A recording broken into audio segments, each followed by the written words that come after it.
Әйберләр, машиналар сатучы, төрле хезмәт күрсәтүче интернет сайтлардан файдалану барыбыз өчен дә көндәлек күренеш диярлек, аеруча яшьләр арасында. Шуңа да студентлар беренче чиратта дусларын сак булырга чакырды. Мы с моим преподавателем по обществознанию еще весной ездили защищать работу. Без яз көне укытучым белән бергә социаль челтәрдәге деструктив төркемнәр буенча эшебезне йоклаган идек. Без синий кит уенын тәкъдим итүче төркемнәрне ачыкладык. Нигә ул балаларны шул кадәр җәлеп итә? Нинди хэштеглар белән алар анда керүен белдек. Шуларның барысын да Роспотребнадзор идарәсенә җибәрдек. Чөнки бу контент балалар өчен катгый тыела. Безнең андый сайтларны ябу вәкаләтләребез юк. Шуңа да без заявкаларны Роспотребнадзор идарәсенә җибәрәбез. Интернеттан товарлар сатып алганда нәрсәгә игътибар итәргә? Яңа төр мошенниклык очраклары, акчасыз да әйберсез дә калмас өчен киңәшләр. Кибердружина әгъзалары үзләренең бурычларын бераз киңәйтергә булган. Бүгенге көндә инде без барыбыз да интернет аша әйберләр алырга яратабыз, төрле хезмәтләр күрсәтәбез һәм хезмәтләрне кабул итәбез. Һәм шуның өчен бүгенге тема безгә үзебезнең хокукларыбызны якларга ярдәм итә. Төрле очракларда үзебезне саклык белү, үзебезнең акчалата да яклау,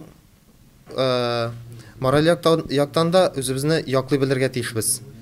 Шуның өчен безгә бу темалар бүгенге көндә бик актуаль. Һәм дусларыма да бүгенге әйткәннәр бик файдалы булыр дип уйлыйм. Кибердружина Россиядә 2011 елдан гамәлдә, шулай да эшчәнлекләре быел активлаша. Бу суицид очраклары арту һәм аларга каршы көрәш башлау белән аңлатыла.